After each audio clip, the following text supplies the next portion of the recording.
Ja ku jemi në rezenton, mirë se erdhët, do të trajtojmë temën me Altin Njokën, atë që unë e përmenda në hyrje të këtij emisioni, rëndësinë e kombinimeve të ushqimeve në vaktet tona. Pse është i rëndësishëm ky kombinim, edhe për ushqimet e shëndetshme, edhe për ato kombinime të cilat quhen të pashëndetshme. Le ta përshëndesim fillimisht Altin Njokën dhe të fillojmë menjëherë me diskutimin e temës. Të përshëndes Altin. Edhe unë ju përshëndes, faleminderit për ftesën si gjithmonë.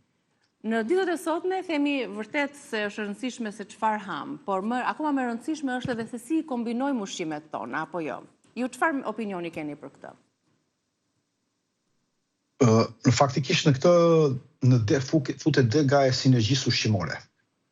Sepse ne në përgjithësi ushqimin e shikojmë gabim. Ne e shikojmë vetëm thjesht si kalori në shumicën e rasteve, ose e shikojmë vetëm si proteina, po e shikojmë si proteina, flasim për karbohidratet, flasim për yndyrën, por ushqimi faktikisht është një lloj matrice, ku ka rregullat e veta, ka kufi, ka ritmin e tij. Faktikisht është një lloj strukture, ose mund të themi strukture gjallë, e cila është e kompletuar brenda me vitamina, me minerale, me enzima, me fibrat, me komponime bioaktive.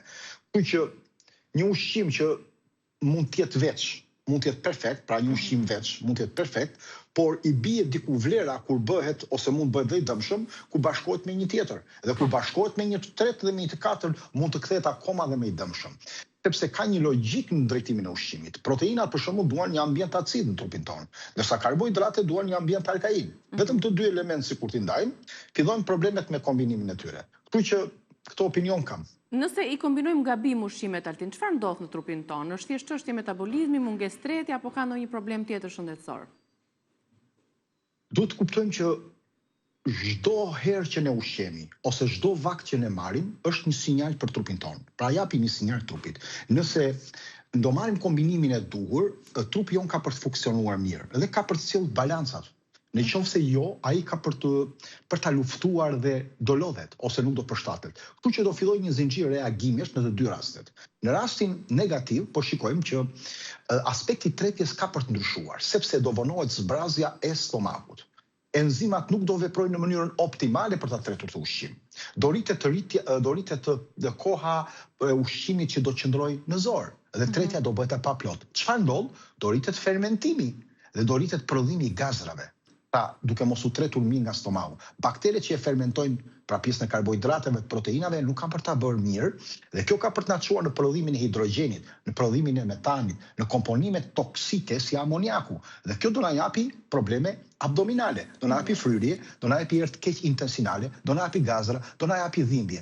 Pastaj, duke bërë gjithë në mënyrë periodike, do fillojë të ndryshojë ekuilibri i mikrobiomës, do favorizohen bakteret e këqija, do ulet diversiteti i baktereve të mira dhe do fillojnë ndjeshmëritë ushqimore dhe do kemi pastaj probleme kronike intestinale. Nga ana tjetër, do fillojë që inflamacioni në zor të shtohet, do irritohet bariera intestinale dhe do kalohet mukozë zorës dhe të gjitha këto molekulat e patretur, toksinat do kalojnë në gjak dhe kështu do na fillojë inflamacioni sistemik në trupin tonë. Nga ana tjetër, gjithë kjo do ndikojnë pastaj tek efekti metabolik në trupin tonë. Do na bie energjia, do na shtohet ankthi, do na rritet ndjeshmëria ndaj lodhjes, sidomos pas vakteve. Atëherë ne kemi para kuptuar. Ku jemi më të lodhur pas vakteve, ku na rritet tensioni pas vakteve, ngadalësimi metabolik ritmi i madh, fillon rezistenca ndaj insulinës, fillon komunikimi midis aksit të zorës me trurin që është midis nervit vagus dhe do rritet niveli i kortizolit,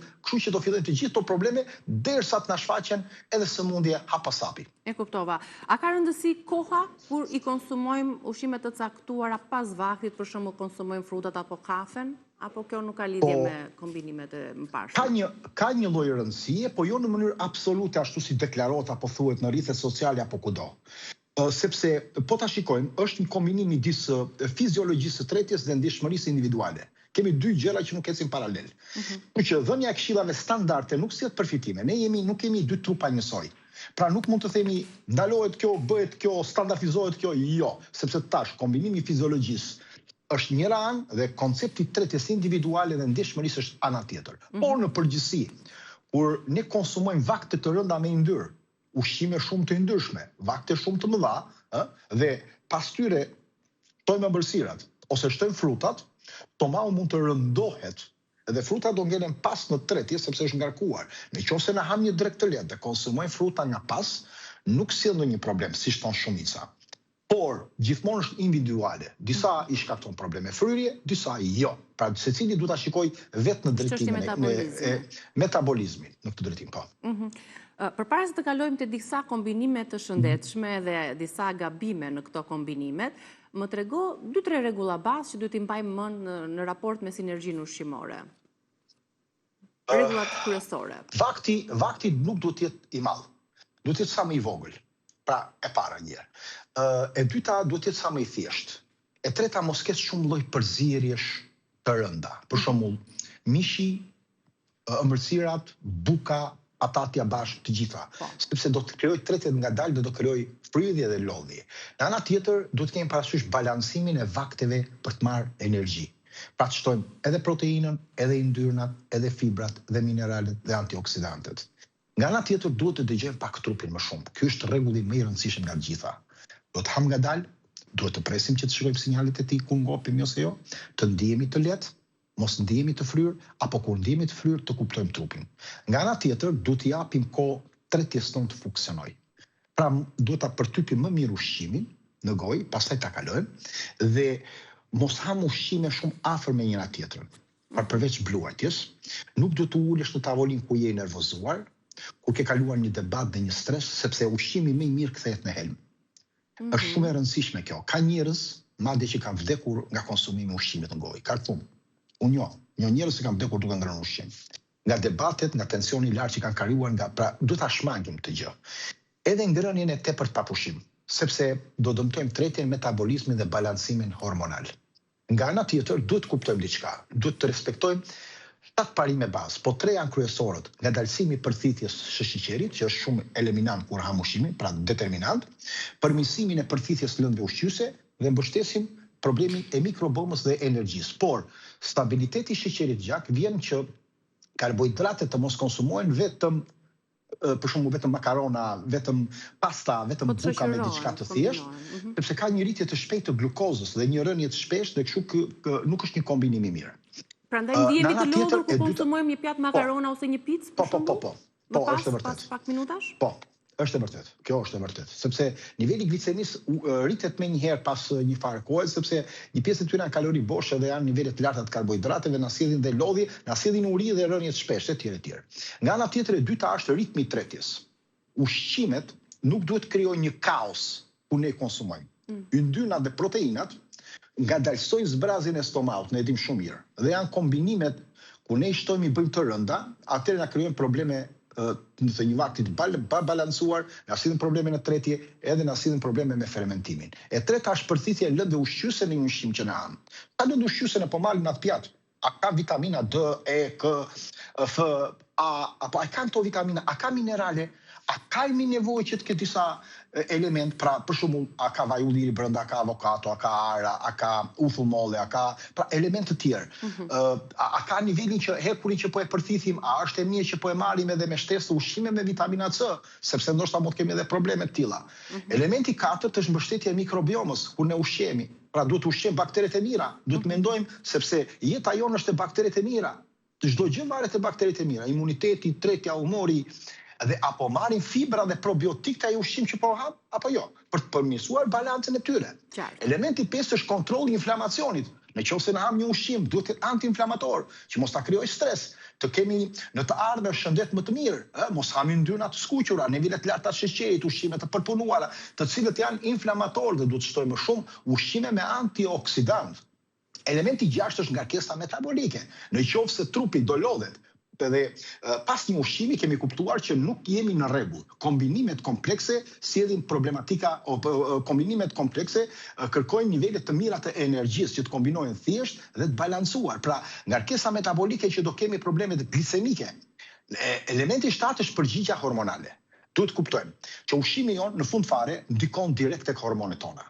Të leptina, të grelina, të kortizoli, të gjitha hormonet bazë dhe të përthithja tjetër e elementeve kryesorë dhe këto hormonet do ndikojnë te cikli menstrual, do ndikojnë te testosteroni, do ndikojnë tek energjia edhe elemente tjera. Padyshim. Le të kalojmë tek pjesa tani që na intereson shumë të gjithëve, tek kombinimet më të shëndetshme, disa ide, qoftë për mëngjesin, qoftë për drekën, qoftë për një snack apo për një vakt më të lehtë, dhe pastaj do kalojmë edhe tek kombinimet që quhen të pashëndetshme, që na sjellin të gjitha këto problematika që u përmendët. Aq sa do mundemi sa na toleron dhe koha, le të tregojmë disa kombinime që ju i shoni të shëndetshme në menun ton. Atëre ta fillojmë me disa smoothie, me që smoothie është bërë klasik sot. Smoothie më i mirë i shill, ndoshta për të përdorur është spinaçi ose lakrakale, një moll, gjysmë banane, pak limon, pak ginger, një lugë faraçia, një lugë vaj ulliri, ose avokado për të marrë yndyrna të shëndetshme dhe ujë. Pse është e mirë? Sepse këto jeshillet kanë nivele të klorofilit, kanë minerale, magnez e tjera. Fruti do japi atë ëmbëlsinë dhe nivelin e vitaminave. Yndyrna si vaj ulliri do bëj që të përthithet vitamina A e K, që ne dim shumë mirë që do yndyrë që të përthithen këto, po do stabilizoj dhe sheqerin në gjak. Pra kjo është nga të parat. E dyta është për shembull avokado, një smoothie me kakao, me qumësht, e mira do ishte qumësht dhije, pak kanell, pak krip deti dhe pak maka. Ose nuk kemi maka, po themi alga deti. Mund të marrim një alg deti, sepse avokado si yndyrë e mirë, kakao ka nivele të polifenoleve, antioksidantëve, kanella është antioksidant dhe rregullon problemet e insulinës, kripa ka nivele të elektroliteve dhe të gjitha këto, sidomos për sistemin nervor në mëngjes, është nga më të mirat dhe me problem apo edhe për problemet e energjisë. Një tjetër është një smoothie kefiri me frutat e pyllit, me farat e qias, me bajame dhe me pak mjalt. Sepse kefiri ka nivele të larta të probiotikëve që mund shkojnë 20 deri në 50 miliard CFU, që ja kalon çdo lloj probiotiku që ekziston.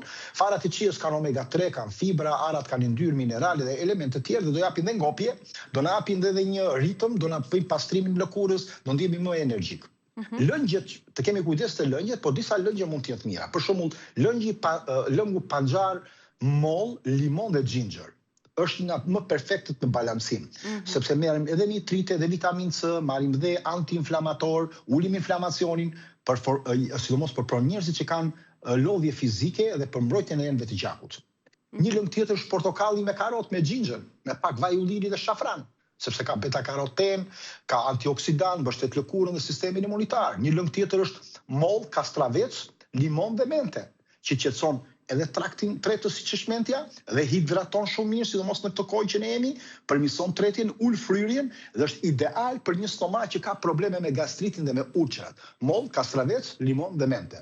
Këtu tek lëngjet, nëse kemi një portokall të shtrydhur, është i pashëndetshëm apo është i shëndetshëm? I pashëndetshëm vetëm, po, i pashëndetshëm.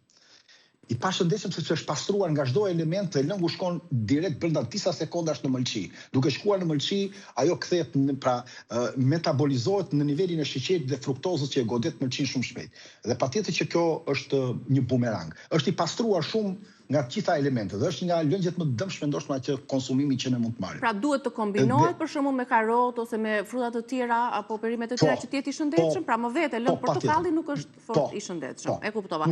Kalojmë te disa në raste të caktuara në temperaturat e fëmijët për të marrë vitaminën C tjetër, mund të përdoret, po jo në përditshmëri, nuk themi që ndalohet, por nuk përdoret në sasi. Ushqim tjetër nga më të mirët është buka e bërë vet. Buka e bërë vet, pa maja e bërë vet me mjellë të mirë. Dhe e cila është e kombinuar me vajin e ullirit, që është e shëndetshme dhe patjetër që është nga elementet kryesorë edhe të dietave në botë, apo nga elementet më të mirë të shëndetshëm, e shoqëruar me domate, sepse ka nivele të likopenive antioksidanteve dhe me vajin e ullirit kombinon mirë, kombinuar me qep, sepse ka nivele të komponimeve sulfurike, por ndikon dhe mikrobiomën dhe qepa është një antiinflamator, një antibiotik natyral, e kombinuar me rigonin që është një antioksidant, pra buk, rigon, qep, vaj ulliri, që shoqërohet bashkë, sepse rigoni përmirëson dhe tretjen edhe një cop djath, sepse ka nivele të proteinave dhe të kalciumit, që do balancoj të gjitha këto yndyrna dhe fibrat në sasi të moderuar. Pra ky stabilizon sheqerin gjak, përmirëson përthithjen e antioksidantëve, ushqen mikrobiomën, është një nga kombinimet më të mira. Tjetër, të kemi parasysh, karota dhe kungull, domatja duhet të kavërdisë në vaj ulliri. Jo thjesht për shije, po është një trik biologjik që duhet kuptojmë që karota ka beta-karoten dhe domatja ka likopen. Këto janë substanca të cilët janë të tretshme në yndyrë dhe përthithja është e ulët nëse nuk i hedhim yndyrë. Dhe përthithja rritet ndjeshëm kur ne i kavërdisim, për shembull pak, likopeni bëhet më i disponueshëm edhe në aspekti strukturës qelizave që shpërbëhet trupi e përthith më mirë. Po ashtu dhe karota, sepse gatimi e zbut nivelin e fibrave dhe do ta çlirojë më mirë beta-karotenin që ka karota. Dhe përthithja është më e mirë. Një kombinim tjetër i shkëlqyer është supa e kockave me vaj ulliri, me selino, me karot, me patate të kuqe, me erza, me mandanos, me pak qep, sepse ka kolagjen, nivelet të larta të mineraleve, të vitaminës C, të yndyrnave që janë të përthishme, të vitaminës A, E, K, bëshumin për kockën, për zorën, rigjenerimin, imunitetin. Një supë fantastike e kombinuar është supa e thjerëzave me vaj ulliri, me limon, me hudhur dhe karot. E cila ka nivelet fibrave, ka bëhet përthithja mire hekurit që marrim nga thjerëza, nga vitamina C, po është antiinflamatore, është për energji stabile edhe ndihmon shumë edhe problemet e tretjes. Një supë jeshile, spinaq me vaj ulliri, me fara, me karot, me fara kungulli, me susam, sepse ka nivel të zinku, të magnezit, ka përthithet mirë të yndyrnave, ka hekur dhe vitaminë C njëkohësisht. Pa nga më të mirat, për supa e kungullit të verdh, vaj të ullirit, pak gjalp fshati, ginger, fara susami, mente dhe karot. Është një antiinflamatorët më të fuqishëm. Kjo lloj si supë. Supë e pulës, po mund të kombinohet, por e kombinuar me selino, me karot, me kopër dhe me qalp, ajo kthehet 2-3 fish më e vlefshme dhe kombinuar shumë mirë në përthithje dhe më të mirë trupit për një rikuperim edhe problemet e kockave, të sistemit imunitar, të proteinave dhe mineraleve që ka, po ka dhe nivelet e baristeve që ka nivel të antioksidanteve. Supa e domates, me borzilok, me pak kos, me pak vaj ulliri, me pak hudhër, sepse kemi dhe likopenin këtu, kemi dhe mbrojtjet antibakteriale, si që është hudhra dhe një antibiotik natural, i bën shumë mirë endet të gjakut, është shumë e lehtë, ka nivelet të ulta të kalorive, dhe shumë purgativ i mirë, sidomos në këtë kohë. Taratori, në qoftë se taratorin e kombinojmë me hudhër, me kopër, me vaj ulliri, i hedhim dhe ara dhe fara, atëherë ne kemi bërë një blindim të madh, pra një paketim biologjik të fuqishëm për trupin. Ideale për zorën, për traktin tretës, për mbështetjen e mikrobiomës, është një probiotik pasaj shtesë, nivelet të larta të yndyrnave e tjera. Pra, to janë ushqimet më të mira. Nga ana tjetër, po mishin Altin? Mishin është e mira se shiko, kombinimi më i mirë është mishin me perime. Pra nëse e kombinojmë mishin me perime, proteinën. Për shembull, mishi ku zëm tu, zëm peshkun. Peshku duhet të ketë sallatë, është e mira, pak vaj ulliri, ullin, limon. Nëse ke mundësi të kjo sallata pak sheg, ose uthull shege, të shtojmë pak avokato, pak fara kungulli, sepse shtojmë omega-3, polifenolet, yndyrna të mira.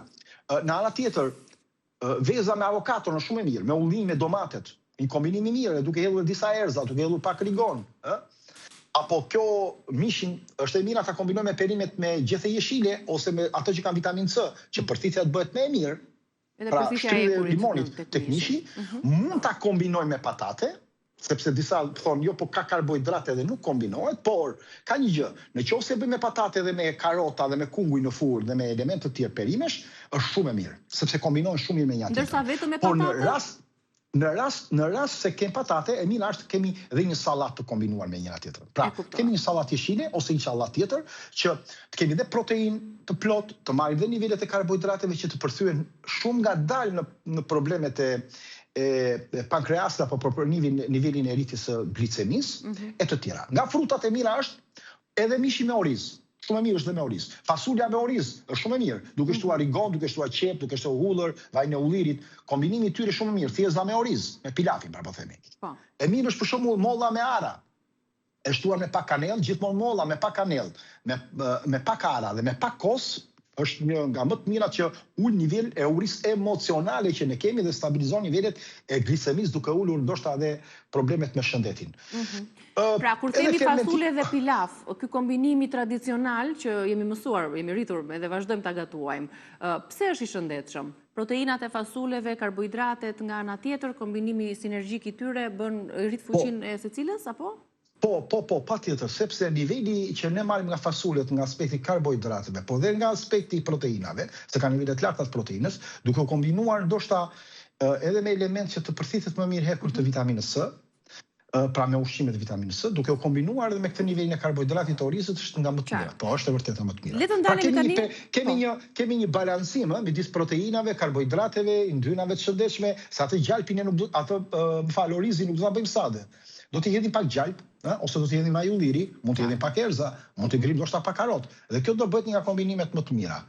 Pra, faktikisht nga kombinimet më të mira. Banania me kosin, është shumë e mirë, po t'i shtojmë pak kikirik, ose gjalp kikiriku, bëhet akoma dhe më e mirë dhe modifikohet. Pra, kjo është. Qartë. Të kalojmë tek kombinimet e pashëndetshme. Të pashëndetshme ato smuthet, lëngjet në përgjithësi ku kanë 3-4 fruta bashkë që nuk kanë nivele të larta të fibrave duke shtuar farat e chias, farat e ndryshme dhe aroret. Përgjithësi diabetikët nëse han fruta, e kemi thënë, duhet shoqërohen me ara dhe me fara sepse niveli i insulinës apo prodhohet më fort. Pra, ka një rezistencë ndaj insulinës më ka raste ku i shtohet edhe sheqer, edhe mjalt këtyre frutave. Po sheqer pastaj mjalt bëhet ndryshe, po flas për tjetër gjë. Bëhet dopjo. Një element tjetër është të ham një supë të pastër me bukë të bardhë ose me bukë normale, është ka karbohidrate shumë fisha, sidomos ato supat me oriz, me fidhe, me makarona që han njerëzit. Ka një mbikërkesë lartë metabolike dhe nuk marrim asnjë lloj vlere nga aspekti vitaminos, thjesht po mbushim zorrën. Tjetër është kur shikohet që ne pim një cappuccino me brioche, kafe me ëmbëlsira, me shtesë të sheqerit. Kjo është një botë. Cappuccino me brioche është një nga ndër të më të preferuara. Pse është e pashëndetshme? Të preferuarat mund të jetë, tjetër disa njerëz do komentojnë thonë po italianët pse e konsumojnë, me konsumimin e briochit italianët i ka rënë 20% rezistenca ndaj sëmundjeve. Kështu që mos ecim me këtë koncept, as francezët. Sepse po të krahasojmë para briochit, me atë mos harrojmë, francezët konsumojnë një brioche që është shumë i vogël dhe konsumojnë atë kafen ose atë çajin, e konsumojnë pa nivele ndoshta edhe të sheqerit. Por nuk është e mirë, sido që tjetë. Shkenca e ka vërtetuar tashmë. Është një bombë tjetër, kombinimi dëmshëm. Pizza, hamburgeri, këto ushqime të cilat ne kombinojmë me një dorë patate të skuqura që janë këto oferta dhe me një Coca-Cola. Është nga kombinimet më të dëmshme dhe vrastare. Në qoftë se do të shkurtojmë afërsisht më shumë se sa 1 orë jetë çdo ditë, le të konsumojmë më shumë se 1 orë, po t'i kombinojmë të gjitha bashkë. Dhe veç ato të sillin më pak probleme. Në kombinim sillin më shumë probleme, atëherë kombinimi tyre është jashtëzakonisht i keq. Një rritje ekstreme e sheqerit, insulin shumë e lartë, inflamacioni me njëhershëm trup, shkatrimi i aminoacideve kryesore, dëmtimi i mikrobiomës zorës, tretje shumë e rëndë, një stres total metabolik, dëmtimi i mëlçijës, i pankreasit, i zorës dhe i veshkave. Qofse duam një kombinim nga më të këqij, është ham një picë me Coca-Cola, një hamburger me patate me Coca-Cola me pije freskuse, nuk ka rëndësi me çdo lloj pije freskuse, pra një ushqim të tillë. Apo edhe këto që skuqen në vaj, kotoletat. Kombinim tjetër i dëmshëm, tham ato lëngjet e frutave ku i kombinojmë në mëngjes me toste ose me bukë. Karbohidrati i shpejt, sheqer të shpejt, rritje me njëre glicemis, një uri shpejt, një problem që do mungojnë yndynat e shëndetshme, një pjesë tjetër e elementeve kryesor, mungojnë disa proteina, dëmtim shumë i madh i mëlçisë, fryrje e barkut e tjerë. Drithrat e mëngjesit, të pasura shumë me sheqer, janë nga elementet më të dëmshëm që mund të konsumohen duke u hodhur në qumësht. Krijojnë një varësi njëherë, energji të paqëndrueshme dhe nuk janë fare të shëndetshme, përveç nivelit të lartë të proteinave. Kombinimi i frutave të thata me çokoladë. Marrim çokoladë, frutave të thata i kombinojmë, ka dalë. Po pse kombinimi i frutave të thata me çokoladë? Po sepse sheqeri me yndyrën e kombinuar është një bombë kalorike, jo vetëm kalorike, është një ngarkesë metabolike ku kemi sheqer dhe yndyrna. Po për shembull arrat. Po nuk mund t'i kombinojmë dot pra me nivelet e arrat me çokoladë. Nëse do marrim çokoladë. Çokolada ka nivele të larta të sheqerit koncentruar. Arrat kanë yndyra, ne dëmtojmë të pjesë. Jo, arrat konsumojmë me fruta, jo me çokoladë. Rritet inflamacioni jashtëzakonisht. Sidomos një herë, dy herë nuk është problem, po flasim në përgjithësi, ta kemi parasysh. Mishi me patatet e skuqura, protein shumë e rëndë, se mishi ka protein, por ne i shtojmë dhe yndyrë të oksiduar që marrin patatet. Ka dalë. Rrit inflamacionin, stresi shumë në mëlçi, sidomos në mikrobiomën tonë dhe në situatën e nivelit të stresit në të ardhmen. Bukë e bardhë e kombinuar me reçel, me mjaltra, me prevedea, ku diu me do, rritje me njëherë sepse kemi karbohidrate dhe sheqer, kombinimi më i keq, karbohidrate dhe sheqer të kombinuara, rritje me njëhershme e sheqerit, pa fibra, pa stabilitet, pa nivele të larta të vitaminave, mineraleve, uri shumë e shpejt, dëmtim metabolik shumë i rëndë. Këtu futen edhe petullat me reçel, po thonë, ja? Po edhe petullat, po, për gjithë të brumat, po flasim këtë rast. To janë të dëmshme, duam, hajni sa të doni. Unë them janë të dëmshme. Ju bëjnë çdo njeri bën sipas dëshirës. Gjithmonë flasim nëse këto bëhen pjesë e rutinës tonë dhe bëhen më të vazhdueshme se nëse konsumojmë për qejf. Prosciutto, sallamrat kombinuar me djathra. Po.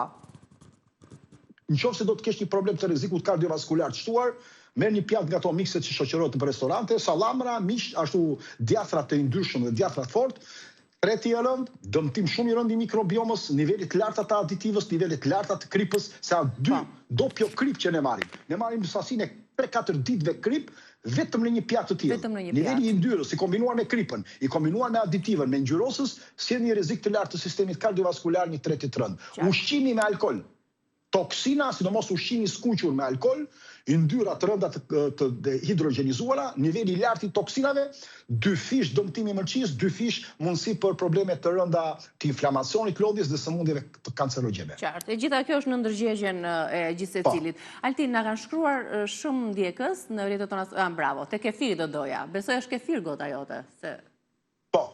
Okej. Kam Të kohë që flasim pi, pak. zakonisht më pëlqen në mëngjes e esëll, sepse në mëngjes është nga elementet më të mirë që mund të konsumojmë. Po. Edhe në darkë, për gjumin është nga më të mirët. Në mëngjes dhe në darkë. E kuptova. Po. Tani mua më thonë që ka një zhvillim politik dhe pjesën e kefirit ne mund ta diskutojmë edhe ta trajtojmë herën tjetër së bashku, edhe pse janë shumë e shumë ata që kanë shkruar çfarë është, si është, pse ndihmon, çfarë ndihmon ndryshe nga kostjet të tjera të tjerë. Ta ndërtojmë edhe në formën e kësaj që si është i ndërtuar si strukturë dhe çfarë është kefiri, si është ndërtuar dhe çfarë bën deri në detaje në organizëm deri në nivelin qelizor. Kështu që ta lëm për herën tjetër Altin këtë pjesë më të jashtëzakonshëm që duhet konsumuar dhe nuk duhet ndarë, sidomos kur bëhet në mënyrë natyrale. Absolutisht. Do të kemi mundësi ndoshta edhe ta shpjegojmë si përgatitet. Tu uroj ditë të mbarë dhe faleminderit për gjithë këshillat që na dhe sot në lidhje me kombinimet e shëndetshme dhe ato të pashëndetshme ushqimore që ndikojnë drejt për drejt në shëndetin tonë.